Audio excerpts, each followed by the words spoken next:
मगर आज का सेशन बहुत ज़रूरी है। अब अगले 15-20 मिनट तक, ठीक है, अभी आपसे ये जो क्वेश्चन पूछा उसके पीछे वजह ये थी कि जिस हाल में, जिस रॉक बॉटम में, जिस दर्दनाक टाइम में हम अपने पेशेंट को यहाँ पर लेकर आए थे, वो कभी ना भूलें, वो कभी ना भूलें।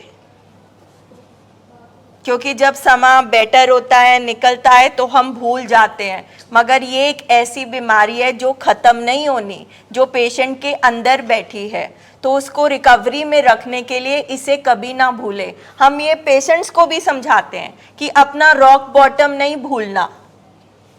और जब सारे मतलब यहाँ पे एक दो जाने हैं जो कह रहे थे कि सिगरेट शुरू हुई पहले, है ना, यहाँ पे मैं सुन रही थी कोई कह रहे थे कि सिगरेट शुरू हुई पहले तो चीज़ें ख़राब हुई। चीज़ें ख़राब तभी होनी शुरू हो गई जब हम प्रोग्राम से पीछे हटना शुरू हो गए, एज अ फैमिली और हमारे पेशेंट के लिए भी। सो ये साइन एंड सिम्टम आपने समझना है कि जिस दिन फैमिली और जिस दिन हमारा लव्ड वन प्रोग्राम से पीछे हटना शुरू हो गया, उस दिन गड़बड़ शुरू हुई है। उस दिन से नहीं हुई जिस दिन से शायद सिगरेट शुरू हो गई या उसने तंबाकू लेना शुरू कर दिया, वो तो बाद की बात है। क्योंकि जैसे मैम ने बोला कि ये हमें जुड़े रहना है, हमें कभी भी नहीं भूलना कि हम कहाँ से आए हैं, क्या रॉक बॉटम था। वो अगर हम याद रखेंगे तो फिर हमें ये चीज़ भी कहीं ना कहीं तंग करेगी कि ये मीटिंग पे नहीं जा रहा, ये दवाई लेने खुद नहीं जा रहा, ये हमें क्यों भेज रहा है। सो हम उसी टाइम एक्शन लेंगे। ठीक है। तो आप पहले हाँ कन्विंस्ड हैं कि आप अस्पताल में आए, हमारा लव्ड वन ठीक नहीं था। आप जितने भी आप सब ने मतलब अपने उसके बिहेवियर चेंजेस बताए, कुछ वार्निंग साइंस बताए, जहाँ आपने हड बीती, अख बीती, आपने जो चीज़ें देखी, आप कन्विंस्ड हैं इस चीज़ से कि वो ठीक नहीं था। यहाँ पे किसी ने बोला भी था कि वो नॉर्मल बच्चों की तरह नहीं था, नॉर्मल लोगों की तरह नहीं था। सो आप कन्विंस्ड हैं कि वो हॉस्पिटल में आप उसको बिल्कुल इलाज के लिए लेकर आए। जब तक हमारा बिहेवियर नहीं आता। मैं एक बात और करने लगी हूँ, बहुत सारे लोग अल्कोहल पीते हैं और छोटी मोटी ड्रग्स लेते हैं और पता ही नहीं लगने देते, राइट। और हमें तब पता लगता है जब बिहेवियर आ जाता है। जब तक बिहेवियर नहीं आता हम भी नहीं लेके जाते। बहुत सारे पेशेंट्स हमारे पास पेरेंट्स भी होते हैं जो कहते हैं अच्छा शाम को पी लिया कर, थोड़ी पी लिया कर, एटलीस्ट तो अगले दिन काम पे तो जाता है, कोई प्रॉब्लम तो नहीं ना आती। जब तक बिहेवियर नहीं आता हम भी नहीं लेके आते। जो मैम कह रहे हैं और सारी बात अभी तक हुई है, और जब आपसे पूछा गया है कि कोई ना कोई रॉक बॉटम आया है, कोई ना कोई बिहेवियर आया है, यहाँ अगर मैं बोलूँ हमारी कहीं ना कहीं बस हो गई है, तब हमने जाके चूज़ किया है कि अब ट्रीटमेंट कराना चाहिए। ऐसा ही हुआ है कि नहीं कुछ और था? ऐसे ही हुआ है ना? आप मानते हैं आप मानते हैं इस बात को? राइट। सो दूसरी चीज़ है, बिल्कुल स्पेसिफिक जवाब देंगे, लंबे लंबे आंसर्स नहीं देंगे। हम सोच के आए थे कि ये बीमारी है, ये जो कुछ हो रहा है हमारे घर में ये बीमारी है। सच सच बोले, आप सोच के आए थे बीमारी है कि आदत है? चलो अब इम्पॉर्टेंट क्वेश्चन इज, हमने आके हॉस्पिटल में, क्योंकि हॉस्पिटल आते ही बीमारी की वजह से है, तो हमें क्या लर्न हुआ कि ये एक बीमारी है, डिजीज है। ये किस चीज का डिजीज है? Brain disorder. ब्रेन डिसऑर्डर का क्या मतलब है? सिंपल शब्दों में दिमाग खराब होने का क्या मतलब है? हाँ, क्या मतलब है? जब ब्रेन प्रॉपर काम नहीं करता तो वो पर्सन क्या करता है? केमिकल। ये तो ठीक है, मगर वो क्या करता क्या है? सबसे पहले क्या करता है वो? जब ब्रेन हम कहते हैं इन्वॉल्व हो गया,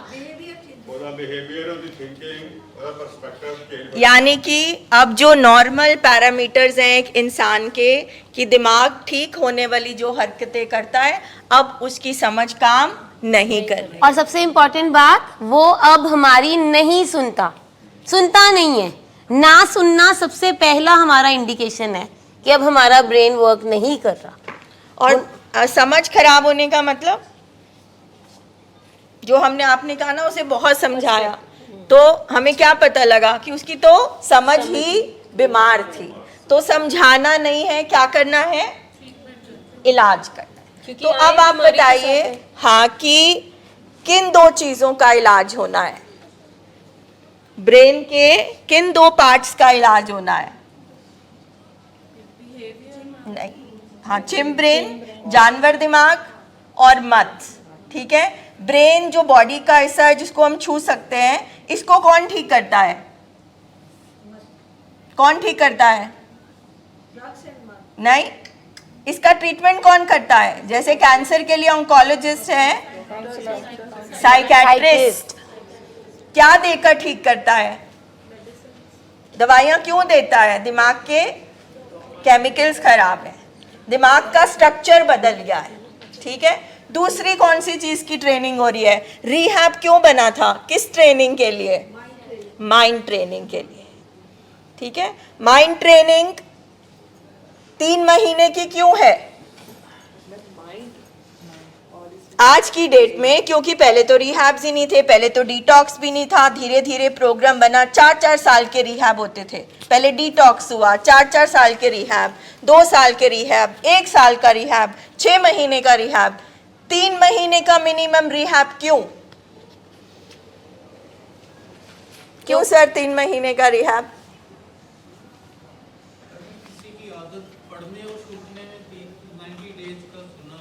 हाँ, वही 3 महीने मीन्स 90 डेज। क्यों 90 डेज? 6 महीने क्यों नहीं? अब बहुत जरूरी है ना, जब हम आपको बोलते हैं रिहैब जाना जरूरी है तो पता होना चाहिए क्यों जरूरी है।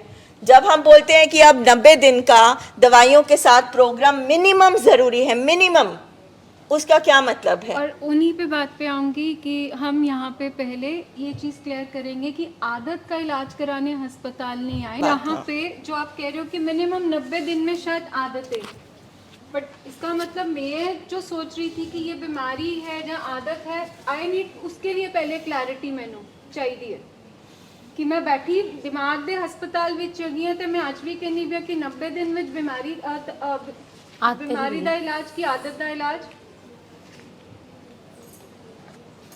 बताइए 3 महीने क्यों? अगर हमें नहीं पता तो हम रिकवरी में नहीं जाएंगे। पहले 1 महीना क्यों नहीं बोल दिया, आते ही 6 महीने क्यों नहीं बोल दिया? और एक और सवाल है, आई थिंक जितने हम यहाँ बैठे हुए हैं सबको first day, first session, first counselling में या इनिशियल 7 डेज में जब पेशेंट होता है ये बता दिया जाता है कि 3 महीने लगेंगे, 100 दिन लगेंगे। है कोई जिसको नहीं पता ये कि 100 दिन बोला गया था? बताइए प्लीज। सबको बोला गया था ना कि 100 दिन लगेंगे, फिर हम 1 महीने बाद ये क्यों बोलते हैं कि लेके जाना है? हम क्यों बोलते हैं? पहले तो हम ये बताओ 3 महीने क्यों नीडेड है, पहले ये बताएंगे हम आज।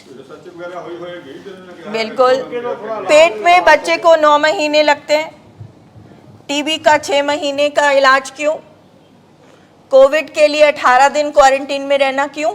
ठीक है, उसी तरह ये भी एक बीमारी है और आज के हिसाब से ठीक है, जब 6 महीने का था प्रोग्राम तो डिफरेंट था, रिसर्च डिफरेंट थी, दवाइयाँ डिफरेंट थी।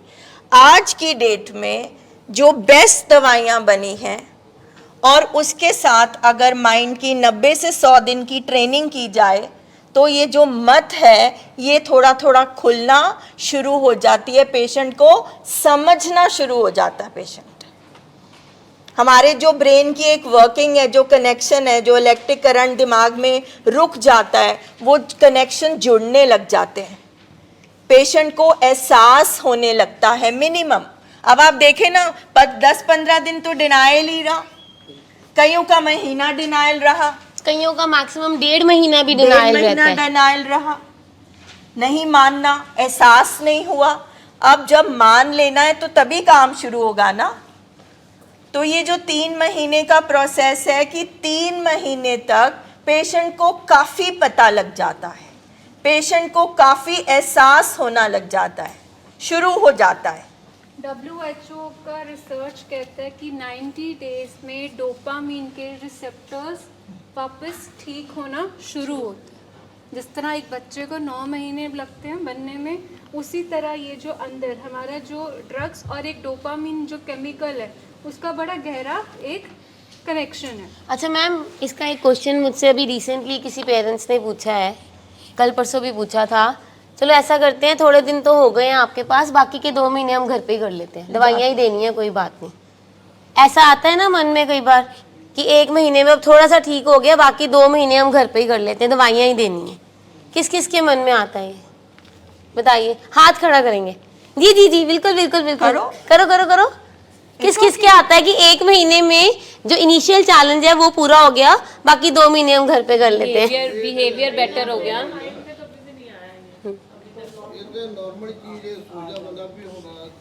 हम ये इसीलिए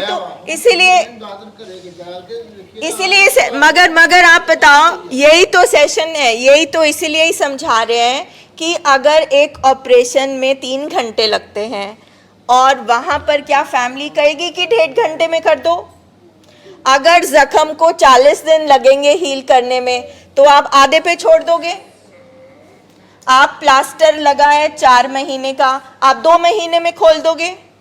तो उसी तरह से हमारा जो दिमाग के अंदर चीजें चल रही हैं, जुड़ रहे हैं, कनेक्शन, हिस्से ठीक हो रहे हैं, उनको मिनिमम इतना टाइम लगना है। तो अधूरे में घर जाके क्या टेस्ट करोगे? अधूरे में घर जाकर पेशेंट और टॉर्चर होगा। आप कैसे कर लोगे? क्या आप डॉक्टर्स हो? सब कुछ प्रोफेशनल्स। देखिए, जब चूल्हा टूटता है ना, जब किसी का चूल्हा टूटता है, सर्जरी होती है, जब वो आता है घर वापस, घर आने के बाद भी उससे उठ के नहीं चला जाता, फिर उसको एक ट्रेनर चाहिए होता है साथ में, फिजियोथेरेपिस्ट घर पे आता है उसको चलाने के लिए, करने के लिए। नॉर्मली सब तरफ होता है।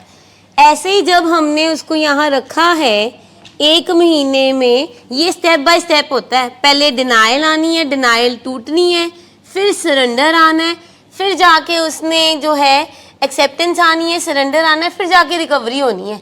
अभी तो पहले महीने में माई डिनाइल ही नहीं टूटी है। लेकिन हम बीइंग फैमिली क्या करते हैं, दिखना अच्छा शुरू हो गया, फेस अच्छा निकल आया, बात अच्छी करनी शुरू हो जाते हैं, चलो बाकी हम वही कर लेते हैं। हम बार बार एक ही बात कह रहे हैं। मैम का बताने का मतलब ये है कि मरीज की समझ तो भी काम ही नहीं कर रही है। उसने अपनी समझ के मुताबिक जो बात बोली है वो तो नॉर्मल नहीं ना बोली, ठीक तो बोली ही नहीं है। वो जो कह रहे हैं मुझे ले जाओ, ले जाके देखो, अगर मैं करूँगा तो आप 3 क्या 6 महीने रख लेना, तो उसकी अभी समझ काम ही नहीं कर रही है। उसकी ट्रेनिंग तो हुई नहीं है, चलना तो सीखा नहीं अभी उसने। और अंडरस्टैंडिंग अगर हो भी गई है ना कहीं मैम, ये मैंने देखा है, वो फिर भी आप लोगों से सुनना चाहते हैं। बिकॉज ये रिसेंटली मैंने एक केस में देखा, ठीक है, अगर गौरव के मम्मी हैं यहाँ पे, वो मैं उनको बोलती रही कि ही इज़ डूइंग वेल, वो रह लेगा, आप उसको एक बारी बोलो। जब तक उन्होंने उसको लारे लगाते रहे कि हम 10 दिन में ले जाएंगे, ये 4 तारीख आने वाली है, हम तब ले जाएंगे, वो बच्चा प्रोग्राम में सेटल हो ही नहीं पाया। और एक मीटिंग ऐसी हुई जिसमें पेरेंट्स ने कन्फ्रंट किया कि बेटा रहना है, उसके बाद वो स्मूथली उसका ग्राफ ऐसे ऊपर जाना शुरू हो गया। अब वो सारी चीजों में पार्टिसिपेट कर रहा है, वो समझ रहा है, अपनी तरफ से एफर्ट्स लगा रहा है। मैं चाहूंगी कि आप बोलो उसने क्या बोला आपको फोन पे भी कि मैं ते रह लूंगा, तुसी मैनू लारे सी। वो बच्चे ने भी सेम चीज बोली, क्योंकि उसको समझ आनी शुरू हो गई थी, बिकॉज वो यहाँ पे रह रहे हैं। कई बारी पेरेंट्स नहीं समझते, वो पीछे खींच लेते हैं पेशेंट को। हम पेरेंट्स होके अपने मरीज को अनसर्टेनिटी देते हैं। अनसर्टेनिटी का मतलब है हम ही लारे लगा रहे होते हैं, आज नहीं कल, आज नहीं। और मैं ऑनेस्टली बता रही हूँ, मेरी पूरी रिस्पेक्ट है सारे पेरेंट्स को, लेकिन जो पेरेंट्स ये बोल रहे हैं कि 1 महीने बाद हम लेने जा रहे हैं, इस तरीके को लेके जा रहे हैं, उन पेरेंट्स ने अगर महीने में 4 दिन बात की है, वो चारों दिन वो मैसेज गया है पेशेंट को कि तुम्हें 1 महीने बाद ले जाएंगे, तो जो रिकवरी उसकी आनी थी वो 1 महीने में नहीं आई। आपके पेशेंट को इसीलिए नहीं बुलाया गया है कि जो 3 महीने नहीं कराना चाहता अभी बोले, हम जवाब दें। हम इनडायरेक्ट नहीं बात करेंगे, साफ बात करेंगे। जो चीजें जो उसकी मरहम पट्टी होनी है, अभी वो उसको टाइम चाहिए। अभी तो जख्म है, जख्म को हील होने में टाइम चाहिए। और 5 मिनट के लिए अपने दिमाग में याद करो जो आपने शेयर किया है, आई क्यों थे। एंड ये बहुत क्लियर है कि पहले दिन ही जब काउंसलर से बात होती है तो वो बताते हैं कि 3 महीने चाहिए, तो तब हमारा रॉक बॉटम हुआ होता है। नई चोट हमें भी लगी होती है, हमारी भी इमोशंस डिस्टर्ब हुई होती हैं, तब हम भी पूरा वायदा करते हैं हाँ जी हम पूरा ट्रीटमेंट कराएंगे। पर जैसे ट्रीटमेंट शुरू हो रहा होता है, बीच में से जब हम लेके जाते हैं उसमें आधी अधूरी हम बीमारी को साथ ले जाते हैं जो पूरी नहीं हुई और प्रॉब्लम आ जाती है। हमारा प्रिस्क्रिप्शन है डिटॉक्स विथड्रॉल मैनेजमेंट हॉस्पिटल में 7 से मैक्सिमम 15 दिन। सेकंड, रिहैब 90 से 100 दिन। तीसरा, साथ साथ फैमिली ट्रेनिंग चलेगी। चौथा, फॉलोअप्स जैसे बनाए जाएंगे, क्योंकि बीमारी सेम है पर कुछ कुछ सिम्टम और चीज़ें हर पेशेंट की अलग हैं, एज के हिसाब से, बीमारी के हिसाब से, दिमाग कितना ख़राब हुआ है उसके हिसाब से। और पहले दिन ही हम ये सुन लेते हैं ये ख़त्म नहीं हो सकती, ये अंदर है। तो आप मैक्सिमम इलाज कराएंगे कि छोटे मोटे पंक्चर से हम काम चलाएंगे? होता क्या है, अभी हमने बात किया कि पेशेंट का वेट 120 किलो था तो 85 रह गया। जब वो 1 महीने में आता है तो आपको लगता है कि अब वेट उसका 90-95 हो गया, अब वो physically. Very good point Nidhi ma'am, picked up very good point. Maximum लोगों ने बोला पतला हो गया, माड़ा हो गया, खाना नहीं खा रहा था। यही जिंदगी है बस। अगर आपका बच्चा 31 साल का है, ना उसकी शादी हुई, ना कुछ काम करा, वो नहीं है डैमेज? रिश्ते खत्म, हमारा फोकस किस पे है? ऊपर, सुपरफिशियल पे। आप बीमारी के सिर्फ हाँ देखो मैम, आप बीमारी के सिर्फ एक एस्पेक्ट को देख रहे हो कि वो अब ठीक मत से सो रहा है, ठीक से खाना खा रहा है, उसने मुझसे अच्छे से बात कर ली। इसका मतलब कि फिजिकली आपने पेशेंट को देखा कि फिट है, आपने कह दिया डिस्चार्ज कर दो। आप बीमारी के दूसरे हिस्से, बीमारी के जो प्रोग्राम का दूसरा एक टायर था, जो अभी मैम ने बोला कि रिहैब का 90 से 100 दिन का प्रोग्राम, वो तो आपने किया ही नहीं। आपने तो बीमारी का एक हिस्से का इलाज कराया और आप चले आधे अधूरे में। ना पेशेंट को समझ आना है कि उसको कैसे मैनेज करनी है अपनी लाइफ, कैसे अपनी क्रेविंग्स को, ट्रिगर्स को मैनेज करना है, ना आपको समझ आएगा कि इस बीमारी को डील कैसा करना है। तो दोनों आधे अधूरे में दोनों ही घिरेंगे। इंडिविजुअली पूछते हैं ना मैम, है ना? इंडिविजुअली पूछते हैं। आप बताइए मैम, कितनी देर हो गई आपके बच्चे को यहाँ पे? 3 मंथ्स कराना है या कोई प्रॉब्लम है? प्रॉब्लम तो बहुत वड्डी है इनकी तो मैं एप्रिसिएशन करना चाहती हूँ, क्योंकि मुझे कल ही पता लगा है इनके हस्बैंड को हार्ट अटैक आ गया है और वो हॉस्पिटलाइज हैं, लेकिन इन्होंने ये बोला है आपने मेरे बच्चे को नहीं बताना, हम कर रहे हैं manage. She is come, I think छुट्टी कल ही मिली है। इतनी शिद्दत से इलाज ये करना पड़ता लेकिन है। इनकी एंजाइटी गौरव की मम्मी की एंजाइटी से ज्यादा थी जब ये पहले आए थे, पहले महीने में। पहले महीने में इनकी एंजाइटी इतनी थी, और जब मुझे कल ये इन्फॉर्मेशन मिली है कि इन्होंने बोला है कि उनको हॉस्पिटल से घर पहुंचा के मैं आऊंगी जरूर कल, लेकिन आप उसको मत बताना हार्ट अटैक हुआ है। उसको बता दिया तो उसका तो अभी ब्रेन काम नहीं कर रहा, तो उसने तो छुट्टी मांगनी है। I really appreciate and I would like कि आप सब इस चीज के लिए क्लैप करें, सीरियसली। ये बहुत बड़ी बात है, बहुत बड़ी बात है। दिल से प्रे करते हैं, दिल से प्रे करते हैं कि सबका हो, पर इस हालात में कोई भी यहाँ पे सौखा नहीं बैठा। दैट मीन्स कि मदर बिल्कुल सॉर्टेड है कि उनके हस्बैंड को बीमारी का इलाज चल रहा है, तो वो हॉस्पिटल उतनी जरूरी बेटे की भी है, उतनी जरूरी बेटे का भी इलाज यहाँ पे चल रहा है, तो वो भी बीच में छोड़ के। एंड मैं ऑनेस्टली कह रही हूँ, मुझे बिल्कुल उम्मीद नहीं थी कि ये वाली बात बोलेंगे, क्योंकि इनकी एंजाइटी हमने एक महीना पहले जितनी इनकी एंजाइटी देखी है ना, मुझे बिल्कुल यकीन नहीं है कि ये बोलेंगे कि हार्ट अटैक हुआ है तो उसको मत बताना। शिकायत आती थी कि वो वीक है, उन पे काम करो। ये माँ चाहे तो हमारे अंदर बहुत स्ट्रेंथ पड़ी। आज आपने जो स्ट्रेंथ गेन की है ना मैम, ये स्ट्रेंथ आपकी दोनों जगह काम आनी है, दोनों जगह। और हमारे पेशेंट की बीमारी इतनी गंदी है कि वो इस मौके का भी फायदा उठा सकती है। जब हमारे बच्चे अपने फादर या मदर की क्रीमेशन पे जाते हैं ना, जाते हैं यहाँ से पेशेंट गए हैं, एक आंसू नहीं निकलता। अब आप देखो पेशेंट आपके साथ नहीं है, फोन पे सिर्फ 1 या 2 मिनट्स की टॉक कर रहा है, उसमें भी उसने कोई ऐसी बात आपको कर ही दी है कन्विंस करने के लिए। इसीलिए इस बीमारी को कनिंग एंड बैफलिंग कहा जाता है। और जिस चीज में आप फंस रहे हो ना, उसी चीज में वो और फंसा रहा है आपको। वो नहीं है, वो उसकी बीमारी है। चाहे आप बोलो कि ये चुप रह रहा है, ठीक है, चाहे आप बोलो कि ये ठीक नहीं लग रहा, चाहे आप बोलो कि जिस चीज में आप फंस रहे हो, ठीक है, वो देना। आप वो बिहेवियर उसका एनहांस कर रहे हो, अगली मीटिंग में वो और चुप रहेगा। ये बीमारी घर में भी डिवाइड एंड रूल करती है, फूट डलवाती है, और ये बीमारी इधर भी ये काम करती है। और अब किसमें फूट डलवाई जाएगी? कौन सी दो पार्टीज हैं? एक आप और एक हम। आपको पहले विद इन फैमिली में भी फूड डलेगी। अगर पेरेंट्स हैं और वाइफ है तो उनकी आपस में होएगी, कोई ना कोई अनबन कराई फादर जाएगी। बोलेगा मदर की वजह से, मदर बोलेगी फादर, पापा दरानी पापा जेठानी कह रहे हैं भाई। मैं लेके जाऊंगा, मम्मी कह रही है नहीं लेके जाऊंगा, वाइफ कहती है नहीं लेके जाऊंगा। तो इसका मतलब हम अभी तक नहीं माने कि ये बीमारी है। और हम इतनी देर से क्या समझा रहे हैं कि 1 महीने में क्या होता है, 2.5 महीने तक कितना हो सकता है। हम किसी भी अस्पताल में जाके कहते हैं कि प्लास्टर 40 दिन से पहले खोलो और देखें कि कितना ठीक हुआ है। बताइए, आप सबसे पूछ रहे हैं। 2 महीने का प्लास्टर डॉक्टर को हम बोलते हैं कि 50 दिन में खोलो, देखिए हम कितनी टांग ठीक हुई है। तो सर हमारा पर्सपेक्टिव अभी गलत है। 1 मिनट में आपकी ये बात को क्लियर करना चाहती हूँ। जो आपने बोला ना अभी 3 महीने बाद भी आप कह रहे हो कि पक्का नहीं है, हमने ये नहीं कहा।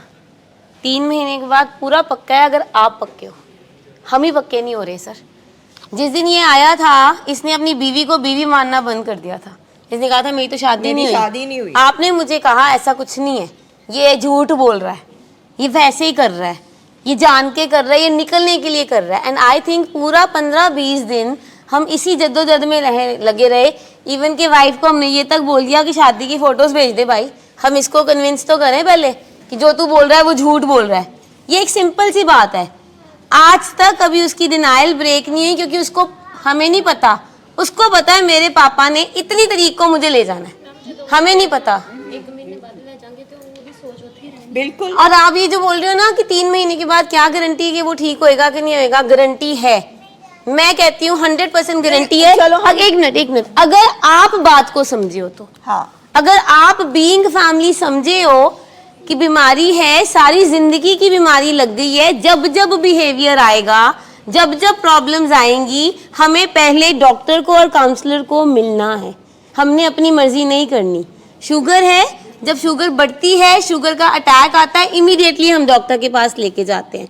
अगर आप ये समझोगे कि इसका कोई बिहेवियर आ गया 3 महीने बाद, बिहेवियर आएगा सर, पहले सीधा नशा नहीं करेगा वो, पहले बिहेवियर करेगा, आपकी बात सुननी बंद करेगा, आपको बातों में मनवाएगा। आज उसने 1 महीने में आपको बातों में मनवा लिया कि मुझे शायद हजूर साहब ले जाओ, शायद यही बात हो रही है कहीं जाने की, ठीक है। अब देखो उसकी बीमारी कितनी स्ट्रांग है, आपको रिलीजियसली वो बातों में ले रहा है कि बाबा जी दे उत्थे ला जाओ मैनू, मैं 100 चक लांगा तो मैं ठीक हो जाऊंगा।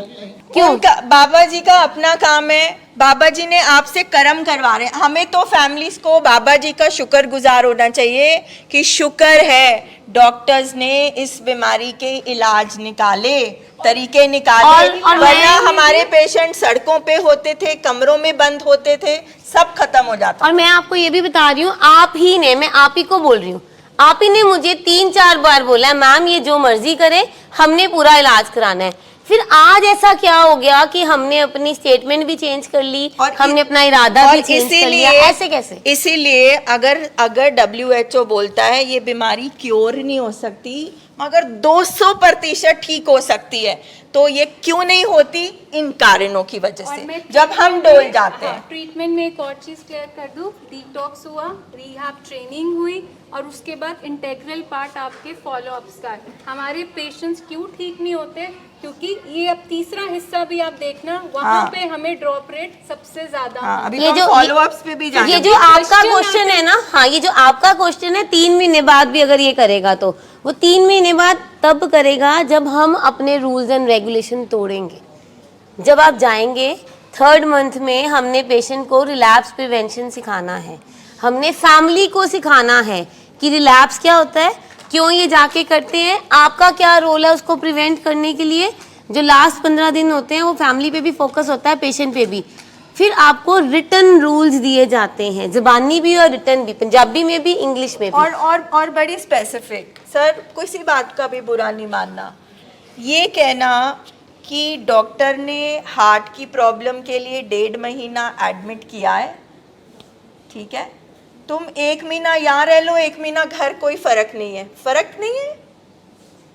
ये इलाज हो रहा है, रखा नहीं है यहाँ पे, इलाज हो रहा है। ये पर्सपेक्टिव हमारा गलत है, ये हमारी बीमारी है, हमारी प्रॉब्लम है ये कि हम हमारी बीमारी है। बाकी बीमारियों को हम इतनी अहमियत देते हैं और समझते हैं कि नहीं नहीं होते, बहुत ज़रूरी है, पर इसको नहीं हम समझ। हमें लगता है कि ऑपरेशन आईसीयू में हो गया, स्टिचेस मैं खुद लगा लूँगी घर जाके, आपने कर दी सर्जरी, कोई बात नहीं, टांके मैं घर जाके लगा लूँगी। सो अंडरस्टैंड कीजिए कि बीमारी है कैसी। हम हमेशा कहते हैं, इसीलिए हम कहते हैं कि 90 दिन फैमिलीज अपनी पहले मीटिंग्स लगा के इस बीमारी को जाने। 90 दिन इसीलिए बोला है सर ने कि 90 दिन फैमिली की मीटिंग्स, जो फैमिली 90 दिन मीटिंग्स लगा रही है वो ट्रीटमेंट में इनरोल करेगी पेशेंट की, उसके ठीक होने में। हमने तो लाइव भी कर दिया, आप देखो ना, प्रोटोकॉल है। प्रोटोकॉल क्या है? मरते दम तक शरीर के अंदर बीमारी के कीटाणु रहेंगे, ठीक है। अब साइंस ने बोला ये तरीका है, तुम्हारा डिटॉक्स हो गया, एक ट्रेनिंग हो गई, स्किल सिखा दी, बाहर जाके यूज़ करो, फैमिली अपनी स्किल यूज़ करे, पेशेंट अपना स्किल यूज़ करे, उसके बाद में फॉलो अप करो, धीरे धीरे धीरे पेशेंट भी चलना शुरू होगा। तो इसमें शॉर्टकट कैसे बनाए? डॉक्टर भी नहीं बना सकता, ये एक ट्रीटमेंट प्लान है। मतलब स्किल ट्रेनिंग जो आप सीख के जाते हो, उसके बाद आफ्टर केयर प्लान इसीलिए दिया गया है कि पेशेंट जब घर जाएगा वो देखेगा कि वो कितने को अपने स्किल्स को मैनेज कर पा रहे हैं, अपनी लोनलीनेस को डील करने के लिए, अपने मूड के इश्यूज को डील करने के लिए, अपने रिलेशनशिप को कितने को वो स्किल्स यूज़ कर रहा है रिलेशनशिप को बेटर रिस्टोर करने के लिए। ये नहीं हो रहा तभी वापस हम बुला। प्लस हमने क्या चेक करना है, जब बीमारी आई थी, बीमारी हमारी आंखों के सामने बड़ी हो रही थी, नशा बाद में आया, तब दिखी हमें बीमारी, तब हमें दिखे बिहेवियर्स, तब हमें उसकी कमजोरियां दिखी। अब हमें क्या दिख जाएगा? हाँ, आपको दिखेगा, सबसे पहले आपको ही दिखेगा क्योंकि आप माँ बाप हो, मगर वो अपने टाइम के बाद ही दिखेगा। अगर वहाँ से यहाँ पेशेंट पहुँच गया है तो उससे आगे भी जाएगा अगर आप ट्रीटमेंट में रखेंगे। मगर आपकी अगर सोच ही फॉल्टी है और दूसरे कारणों से आप अपने पेशेंट को ट्रीटमेंट में से निकालेंगे, आप कहीं पे भी निकालेंगे। मेरे घर में 2 पेशेंट हैं, मैं कहीं पे भी निकलूंगी, मैं वापस यहाँ बैठूंगी। प्रोग्राम का जौन सा हिस्सा आप मिस करोगे किसी भी कारण से, वापस बीमारी में बहुत ताकत है, 100 हाथियों की मतलब ताकत है इस बीमारी में, वो वापस नहीं आएगी। आप कहोगे कि आपने 100 दिन का ट्रेनिंग प्रोग्राम नहीं किया, बीमारी वापस आएगी। आपने after care plan follow up नहीं किया, बीमारी वापस आएगी। ये बीमारी का सेट प्रोटोकॉल है जो पीछे से बन के आया। हम एक NIDA, national institute of drug abuse, WHO की गाइडलाइंस को फॉलो करते हैं, जो ये ट्रीटमेंट का सेट प्रोसीजर हम फॉलो करते हैं। ये मनगढ़ंत नहीं बनाया हुआ, ये गूगल पे है सब कुछ। आपने बीमारी देखनी है बच्चे की, आज बोलो उसको पूरा कराएंगे 3 महीने, देखो कैसे 5 मिनट में बीमारी दिखती है। करो, इतना जज्बा है। अगर वो अपने हार्ट के पेशेंट को हस्बैंड के कर सकती है, हम सब ने किया, फैमिलीज वही ठीक हुई हैं। आप सब फैमिलीज को सुनो, हर 5 सितंबर 200, 250, 300 फैमिलीज आती है, बोलती हैं उन्होंने शिद्दत से इलाज कराया है, तो रिजल्ट भी मिल रहा है, आज रिवॉर्ड भी मिल रहा है। आज हम बीइंग पेरेंट्स ये पूछ रहे हैं 3 महीने बाद क्या गारंटी है कि ये नहीं करेगा? क्या किसी की हार्ट की सर्जरी होती है तो हम उस डॉक्टर से पूछते हैं क्या गारंटी है दोबारा हार्ट अटैक नहीं आएगा?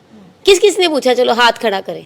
किसी के घर में माँ बाप बहन भाई किसी को अगर हार्ट अटैक आया है और उसकी सर्जरी हुई है या स्टंटिंग हुई है, उसमें से किसने पूछा डॉक्टर से इतनी ओपनली जाके क्या गारंटी है जी दोबारा हार्ट अटैक नहीं आएगा? आपको डिस्चार्ज पे बोला डॉक्टर ने गारंटी है कोई? नहीं। आई थिंक उन्होंने कुछ प्रिकॉशंस ही आपको दिए होंगे। उन्होंने बोला होगा भारे काम नहीं करने, तली चीज़ें नहीं खानी, इतनी देर वॉक करनी है, सिगरेट स्मोक नहीं करनी, शराब नहीं पीनी और दवाइयाँ लगातार लेनी है। हार्ट अटैक आ सकता है दोबारा अगर ये सारी चीज़ें करनी बंद कर दें। अगर हम दवाइयाँ ना खाएं, घी मक्खन खाएं, वॉक ना करें और डॉक्टर की बात ना माने और डॉक्टर को दिखाने ना जाएं, सबसे इम्पॉर्टेंट, डॉक्टर को जिस दिन उसने बुलाया है चेकअप करने ना जाएं, ये सोच के कि चेकअप करने जाएंगे वहाँ तो 5000 के टेस्ट दोबारा हो जाने, इससे अच्छा वही दवाई खानी है घर पे खा लें। हम कभी नहीं करते ऐसा। आपको फॉलो अप डेट कब मिली है नेक्स्ट आपके हस्बैंड की? हफ्ते बाद आप जाएंगे ना? चलो मैं एक और बात पूछती हूँ, जाना है ना हमें, जरूरी है ना वो, बहुत जरूरी अगर है। अगर आप इलाज नहीं कराते और अपने हिसाब से कराते हो तो चलो वो बताओ तो। अच्छा यहाँ नहीं, आने नहीं, से नहीं, पहले मैंने- हाँ नहीं, मैं नहीं, वही नहीं, कह रही हूँ हाँ, मैम, पूछो। इसी को कह रही हूँ कि 20 22 मैं फील करनी है 40 30 होगा मैं के आप एडिक्ट नहीं हो सर, आप एडिक्ट नहीं हो। बहुत सारे लोग पूरी मरते दम तक शराब पीते, एडिक्ट नहीं होते। ये पर्सपेक्टिव ही गलत है। मैंने आप भी आप पेशेंट नहीं हो, आप अभी पेशेंट नहीं हो। अभी पहले क्या बोला मैंने, बहुत सारी दुनिया शराब पीती है, नशा करती है, काम करती है, फैमिली तब तक इलाज करने नहीं लेके आती जब तक ब्रेन इन्वॉल्व नहीं होता, जब तक उसका बिहेवियर नहीं आता। नहीं आया आपका बिहेवियर, आपके उस चीज का असर नहीं हुआ, ठीक है? तो इस चीज को समझे हम। तो आप पेशेंट नहीं, आपकी पर क्या बॉडी ने पहचान लिया। पर क्या वो सारी चीजें आपके बच्चे में हैं? क्या आपका बच्चा बिहेवियर नहीं दिखाता? आपने पिछली बार ही आए हो जब लास्ट, उसने उसी दिन बिहेवियर दिखा दिया था। आप ये चीज को समझे ना, उसको बीमारी लग गई है। हम सर देखो, हम ये बहुत ट्रेनिंग सुन चुके हैं, हम ना ध्यान से सुन के समझते नहीं है। साइंस बोलती है क्या 3 कारण हमें मिले हैं जिसकी वजह से ये बीमारी आती है, क्योंकि नशा लक्षण है, नशा बीमारी नहीं है। तो 3 कारण ये निकले, जेनेटिक्स पिता पुरखी, ये जन्मांतरू प्राइमरी है, जैसे डायबिटीज़ के साथ आप पैदा होते हो, डायबिटिक कंडीशन के साथ पैदा होते हो, इसी तरह आपका शरीर ऐसा है कि उस दिन जिस दिन उस शरीर के अंदर नशा जाएगा, पहले दिन से ही दिमाग बदलना शुरू हो जाए, रिएक्शन हो जाएगा। दूसरा कहते हैं इन्वायरमेंट, कि हमारे जो फैमिलीज़ हैं, अच्छी फैमिली, सारी अच्छी फैमिलीज़ होती है, बट हमारे इन्वायरमेंट में कुछ ऐसी अनहेल्दी चीज़ें होती हैं, बिहेवियर्स होते हैं जो पहले आते हैं, नशा तो आकर बढ़ा देते हैं। जैसे अनहेल्दी फैमिलीज, एक्सट्रीम फैमिलीज, या हमारे पेशेंट को बहुत कुछ मिला हो, कभी उसे ना सुननी नहीं मिली हो, उसको ना करनी नहीं आती हो, वो लाइलग हो, वो अपने आप को हमेशा अलग पाता हो, तो कुछ रिस्पॉन्सिबिलिटी ना लेनी आती हो, तो कुछ चीज़ों से वो कम डोपामिन के साथ बड़ा हो रहा होता है। उसके अंदर कोई ना, साइंस समझो ना कि अगर किसी का खून पूरा नहीं बनता तो हम आयरन खिलाते हैं, इसी तरह से दिमाग का डोपामिन जब बढ़ जाता है तो पेशेंट झगड़ा करता है। तो जिसका डोपामिन ही ना बन रहा हो, उस पर्सन के अंदर जब नशा जाता है तो वो डिपेंडेंट होता है।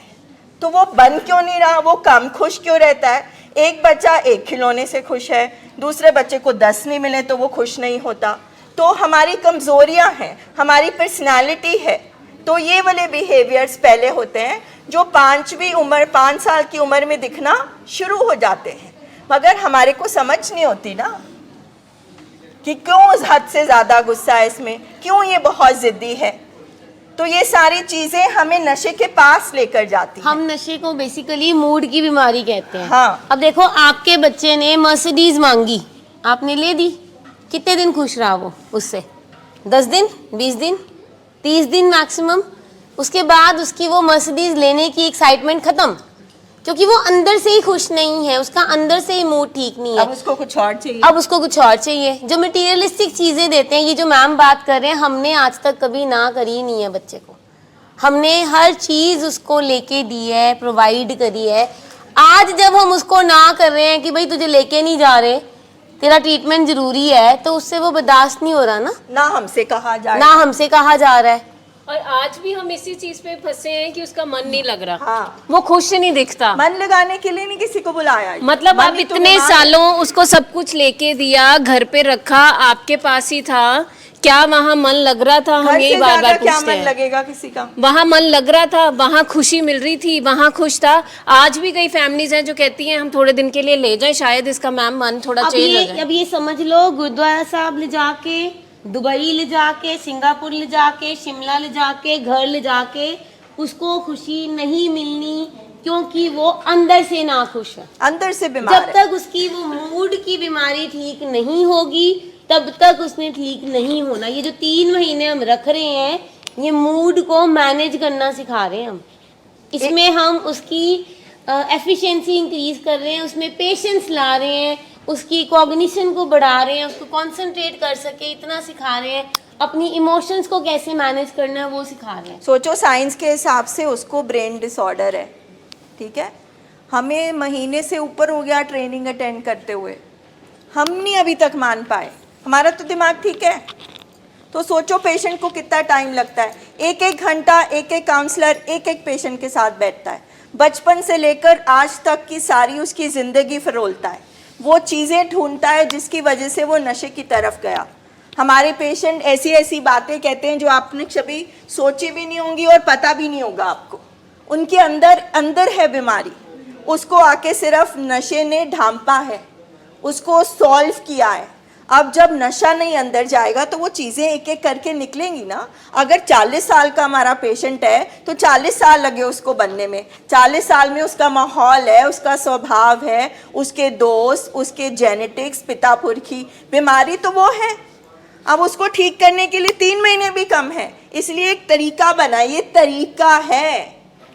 उसकी अपनी शेम, उसकी अपनी गिल्ट, उसकी बचपन की सारी चीज़ें, वो सारी चीज़ों को हील करना है हमने। और जब हम कहते हैं ना मैंने किया, वो हमारी अहंकार की बीमारी बोल रही है। आपने किया होगा, आपके पास कोपिंग बल है, आपका शरीर वैसा नहीं बना, आपके बच्चे का बना, आपको मानना पड़ेगा। ये हमारा अहंकार बोल रहा है मैं कर सकता हूं, तो आपको मैं के नशे की बीमारी है। मैं आपके मुंह पे बोलती हूँ ये बात।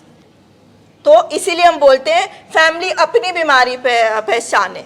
हम गंदे लोग, गलत लोग नहीं हैं, मगर हमें भी नहीं पता हमारे अंदर क्या कमजोरी है। अब इस चक्कर में कि मैंने तो छोड़ दिया था, तू भी छोड़ दे, खोलोगे उसको। और ये कह के कि इतना मुश्किल नहीं है, देख मैं कर सकता हूँ, तू क्यों नहीं कर सकता। उसकी कैपेसिटी नहीं है भाई, उसकी कैपेबिलिटी भी नहीं है, उसमें हिम्मत ही नहीं है। अगर हो सकती तो कितने साल पहले छोड़ दिया होना था उसने। और वो भी यही अभी देगा, क्यों? देखो ਤੁਸੀਂ ਛੱਡਿਆ ਸੀ, ਮੈਂ ਵੀ ਛੱਡ ਦੂੰਗਾ, ਰਹਿਣ ਦਿੰਦੇ, ਇਲਾਜ ਨਹੀਂ ਕਰਾਉਂਦੇ। ਜੋ ਗੱਲ ਮੈਂ ਕਹਿ ਰਹੀ ਹਾਂ, ਜੋ ਤੁਸੀਂ ਜਿਸ ਚੀਜ਼ 'ਚ ਫਸੋਗੇ, ਜਿਹੜੀ ਗੱਲ ਤੁਸੀਂ ਕਹੋਗੇ, ਬਿਮਾਰੀ ਨੇ ਉਹ ਗੱਲ 'ਚ ਪੱਟਾ ਮਾਰ ਲੈਣੀ। हाँ, ਔਰ ਉਹੀ ਗੱਲ ਉਹ ਲੈ ਕੇ ਤੁਹਾਨੂੰ ਕਹੇਗਾ ਕਿ ਦੇਖੋ ਤੁਸੀਂ ਵੀ ਤੇ ਛੱਡੀ ਹੈ ਨਾ ਪਾਪਾ, मैं भी मैं क्यों नहीं, मैं भी छੱਡ दूंगा, की लोड़ है। मौका दे दो एक। और वो मौके में क्या होता है पता है, उस मौके में हमारी बीमारी इतनी बढ़ जाती है, इतनी होती है ना, वो इतनी बढ़ जाती है और ऐड ऑन होती रहती है उसमें चीज़ें हमारे, क्योंकि ब्रेन में गड्ढे ऑलरेडी पड़ चुके हैं। जब हम टाइमली इंटरवीन नहीं करते, टाइमली ट्रीटमेंट नहीं लेते, वो और ज़्यादा बढ़ जाता है। आप एक फादर आप हो, एक फादर ये हैं, अभी 3-4 फादर हैं जो रोज़ इतनी शराब पीते हैं, ठीक है। हम उनको मना के थक गए, बच्चे के लिए ज़रूरी है, वो कहते हैं देख लूँगा, छोड़ दूँगा, कर दूँगा। क्या मतलब है इसका? आप बाप और वो बाप अलग है, वो भी बीमार बाप है, आप कर पाए। सोचो वो बाप को ये बोलकर कि अगर घर में नशा रहा और उस पेशेंट ने कहा है कि वो भी शराब पी लेगा फादर की तरह, वो तो ख़त्म हो जाएगा। तो जो फादर नहीं छोड़ पा रहा, वो जिसको अभी भी बीमारी नहीं दिख रही, वो भी बहुत बीमार है। तो इतने घर में बीमार दो हैं, बीमार हैं। इतने बीमार हैं कि सब कुछ नछावर करने को तैयार है, पेशेंट को यहाँ रखो, पैसा भी दे रहे हैं, सब कुछ कर रहे हैं, पर क्या नहीं कर रहे, अपने बिहेवियर्स पे काम नहीं कर रहे, अपने ऊपर काम नहीं कर रहे, अपनी एडिक्शंस पे काम नहीं कर रहे, अपने बिहेवियर, करेक्टर डिफेक्ट्स पे काम नहीं हम तो कहते हैं कि जी हमारा मेन मुद्दा जो है पेशेंट को ठीक करने का इज रिस्पॉन्सिबिलिटी। आप अपनी रिस्पॉन्सिबिलिटी ले, सबके सब, और मरीज़ अपनी ले। जब तक फैमिली अपनी रिस्पॉन्सिबिलिटी नहीं लेगी, मरीज़ रिस्पॉन्सिबल नहीं बन सकता। जिस बीमारी का अंत क्या है, दिमाग खराब होने का अंत है मौत, या सुसाइड से, या ओवरडोज से, हार्ट अटैक से, या एक्सीडेंट्स में। हमने खुद ही बोला ना 3 बार बचे हैं। दिमाग खराब होने के यही एंड है। अच्छा, किसी ने देखा है शराब के ठेके के आगे नीचे कोई ज़मीन पे पड़ा होता है, या किसी ब्रिज पे कोई ज़मीन पे पड़ा होता है? कभी किसी ने देखा है सड़कों पे कोई ना कोई बंदा ज़मीन पे लेटा होता है? किसी ने देखा है? हाथ खड़ा करें प्लीज। बहुत देखा है, मैंने तो बहुत देखा है, बट वो उनको मौका नहीं मिला इलाज करने का। दिस लकी कि वो आके उनकी फैमिली इलाज करा सके। पर बीमारी सेम है, बीमारी सेम है। हम आज यहाँ पे हैं, नतीजे वही हैं जो 4-5 नमता मैम ने बताए ना, या हम तो वो हम बाबा जेलों- जी की वजह से यहाँ पे या तो हम जेलों में बैठे होंगे, या सुसाइड होएगा, या ओवरडोज होएगी, ठीक है, क्योंकि हम इतने प्रिविलेज्ड हैं कि ਰੱਬ ਵੱਲੋਂ ਸਾਨੂੰ ਇਹੋ ਜਿਹੀਆਂ ਦੇਣਾ ਮਿਲੀਆਂ ਹੋਈਆਂ ਕਿ ਅਸੀਂ ਇੱਥੇ ਬੈਠੇ ਕੁਰਸੀਆਂ ਤੇ ਬੈਠ ਕੇ ਅਸੀਂ ਇਹੋ ਜਿਹੇ ਇਲਾਜ ਕਰਾ ਰਹੇ ਹਾਂ, ਸਾਨੂੰ ਗ੍ਰੇਟਫੁਲ ਹੋਣਾ ਚਾਹੀਦਾ ਬਾਬਾ ਜੀ ਦਾ ਇਸ ਚੀਜ਼ ਵਾਸਤੇ। ਠੀਕ ਹੈ, ਪਰ ਬਿਮਾਰੀ ਉਹਨਾਂ ਦੀ ਸੇਮ ਹੈ, ਜੇ ਅਸੀਂ ਨਹੀਂ ਕਰਾਂਗੇ ਸਾਡੇ ਪੇਸ਼ੈਂਟ ਦਾ ਵੀ ਉਹੀ ਹਾਲ ਹੋਏਗਾ। पिछले 1.5 हफ्ते में 5 फैमिलीज को सर ने दाखिल करने से मना कर दिया क्योंकि अब हम उनका इलाज नहीं। 1.5 हफ्ते में 5 परिवारों को, और एवरेज में 2 महीने में 1 मौत की खबर सुनते हैं हम। तो ये डरावा नहीं है, ये रियलिटी है कि अगर आप रिकवरी में नहीं जाते तो ये हशर है, ये कड़वी सच्चाई है हमारी जिंदगी की। ਸੋ ਇਹ ਕੜਵੀ ਸੱਚਾਈ ਨਹੀਂ ਭੁੱਲਣੀ, ਤੇ ਜੋ ਜਿੱਥੋਂ ਸ਼ੁਰੂ ਹੋਇਆ ਸੀ ਅਸੀਂ ਰੌਕ ਬਾਟਮ ਨਹੀਂ ਭੁੱਲਣਾ, ਕਿਉਂਕਿ ਉਹੀ ਚੀਜ਼ ਹੈ ਜਿਹੜੀ ਤੁਹਾਨੂੰ ਕਾਇਮ ਰੱਖੇਗੀ ਕਿ ਆਪਾਂ ਇਹ ਇਲਾਜ ਨਹੀਂ ਛੱਡ ਸਕਦੇ, ਅਸੀਂ ਅਫੋਰਡ ਹੀ ਨਹੀਂ ਕਰ ਸਕਦੇ। ਇਹ ਜਿਹੜਾ ਅਸੀਂ ਮਨ 'ਚ ਫਸੇ ਹੋਏ ਆ, ਉਹਨੂੰ ਹੱਸਦਾ ਦੇਖ ਲਈਏ, ਇਹ ਗੱਲਾਂ ਨਹੀਂ ਕਰ ਰਿਹਾ, ਇਹ ਚੁੱਪ ਹੈਗਾ, ਅਸੀਂ ਮਤਲਬ ਕਿੱਥੇ ਫਸੇ ਹੋਏ ਆ, ਕਿਹੜੀ ਚੀਜ਼ ਨਾਲ ਆਏ ਆ ਅਸੀਂ, ਤੇ ਅਸੀਂ ਕਿੰਨਾ ਨੌਨ ਇਸ਼ੂਜ਼ ਦੇ ਵਿੱਚ ਅਸੀਂ ਫਸ ਮੈਂ ਗਏ। ਉਹੀ ਗੱਲ ਕਰ ਰਹੀ ਹਾਂ ਨਾ ਕਿ ਜਿਸ ਦਿਨ ਅਸੀਂ ਆਏ ਹਾਂ ਉਸ ਦਿਨ ਸਾਡਾ ਸਟੇਟਮੈਂਟ, ਸਾਡੀ ਗੱਲ ਬਿਲਕੁਲ ਡਿਫਰੈਂਟ ਹੈ।